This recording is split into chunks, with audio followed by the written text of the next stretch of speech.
I tell people about, Henry Wallace, how he was a socialist and he was a pacifist. So that's why the powers that be didn't want him to be the president, because they had plans for those bombs.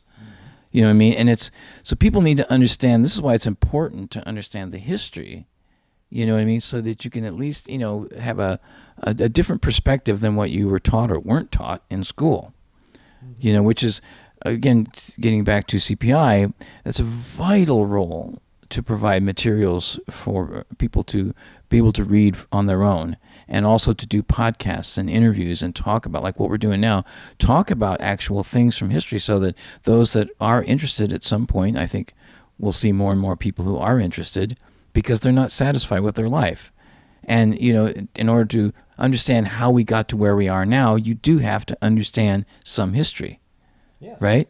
So I think providing that information, so here's some tools, here's some information for you, and CPI is doing a great job. Well, what are some examples of some of the books that you've published or had republished? Well, the first book we ever published was The Green Book by Muammar Gaddafi, because, Libya, under the leadership of Gaddafi, had the highest life expectancy in Africa. They had built the world's largest irrigation system, the Great Man-Made River.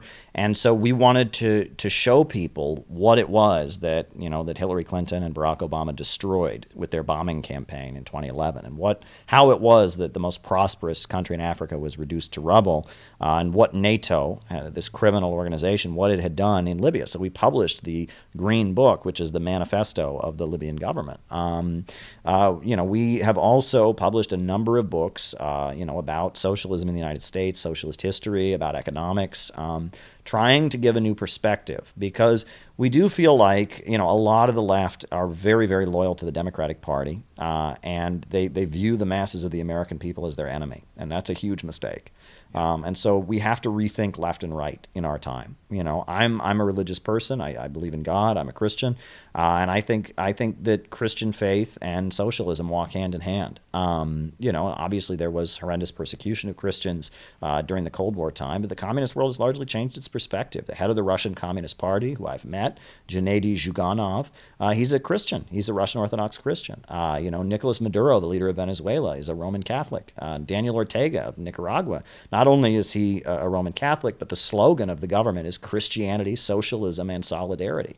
And that we need to rethink left and right and how we orient ourselves, because unfortunately, I think a lot of the most ugly capitalist politics, this degrowth notion that human beings are a cancer, the radical individualism where everyone feels a need to yell at everybody else and tear them down the way people do on social media. Unfortunately, a lot of the left has embraced that. And a lot of Americans are rightly threatened by that. They don't appreciate that. And I think that, is those sentiments of resisting the low-wage police state and the degrowth and the march toward World War III and the kind of elements of control that are being imposed on our population right now. That is where the socialists and the anti-imperialists need to be. And we don't need to be with the left. It's almost kind of trying to enforce it and sees the enemy as the population. And that's, CPI is kind of new in our orientation. We tell people we're not left, we're not right, we're anti-war, we're socialists, and we're patriots. And we're patriots too. We love our country, right? And if you don't love your country, why should the country listen to you? If you're not motivated by trying to make things better in your country, what do you have to say?